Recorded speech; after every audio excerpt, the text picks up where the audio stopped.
Have you ever felt like your money is just disappearing? That it vanishes into thin air the moment it hits your bank account? I remember watching a friend of mine, Leo, go through a tough time a few years ago. On the outside, he seemed to have it all together. He was a professional meme maker and amateur conspiracy theorist.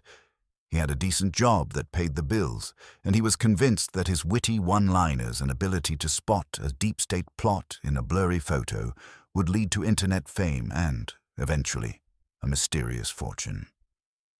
He believed that if he could just go viral enough times, his financial woes would disappear in a puff of digital smoke. But the reality was a lot messier. His finances were as unpredictable as a cat on a leash. Every month, it was the same war. He'd get his paycheck, and for the first week, he felt like a king. He'd buy a questionable vintage t-shirt from a thrift store, order a dozen tacos for a single meal, and maybe even invest in a new, unproven kitchen gadget from a late-night infomercial. It was like he was so focused on being a quirky individual that he forgot to be a financially stable one. By the middle of the month, he'd be in scramble mode. He'd check his bank balance and get that familiar pit in his stomach, knowing he had to make it work.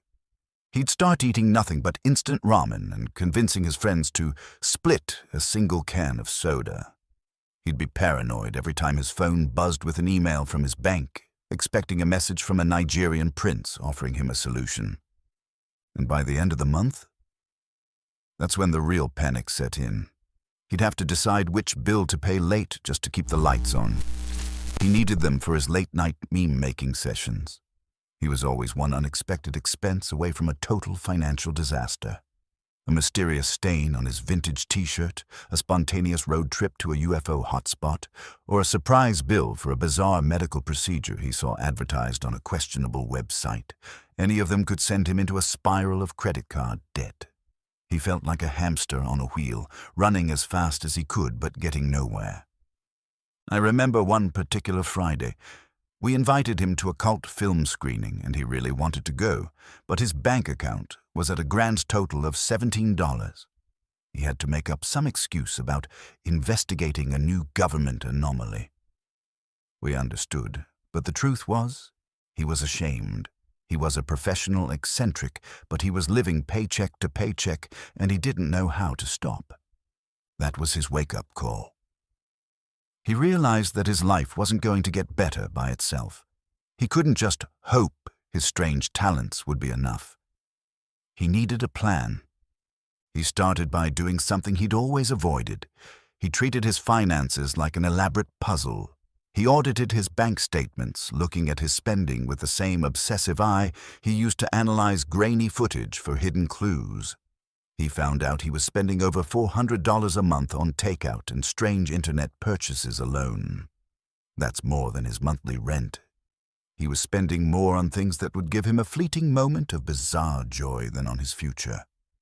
That's when he discovered budgeting, not as a punishment, but as a path to a more organized existence.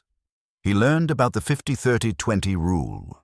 It was a simple framework for his financial sanity. He told me 50% of my income for needs like rent and groceries, 30% for wants, like a new conspiracy book or a ticket to a UFO conference, and 20%, that's for my future, for savings and paying off debt. At first, it was hard. He had to say no to some things. He had to cook at home more. He had to cut back on the impulse buys. But he started to feel something new. He felt in control. He was no longer a passenger in his own financial life. He was the master of his own destiny. That first month, he actually had money left over. It wasn't a lot, maybe $100, but it felt like he had uncovered a hidden treasure. He put every penny of it into a separate savings account, and he didn't touch it. It became his emergency stash, his get-out-of-trouble fund. The next month, he added more.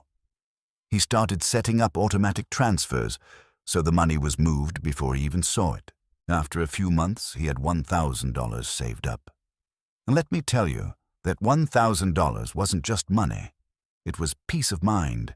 It was the feeling of knowing that if a new, top-secret government project required him to fly to a remote location, he wouldn't have to go into debt. It was the confidence to say yes to a weekend trip to a ghost town without worrying about how he would pay his bills the next week.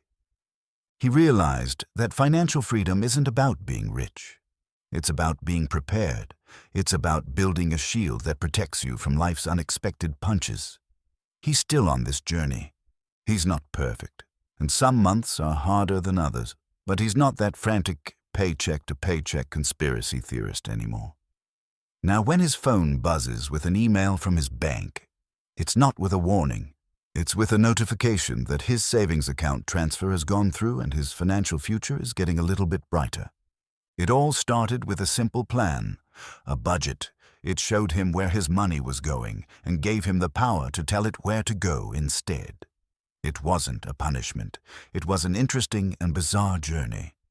And it led him to a completely different and better financial future.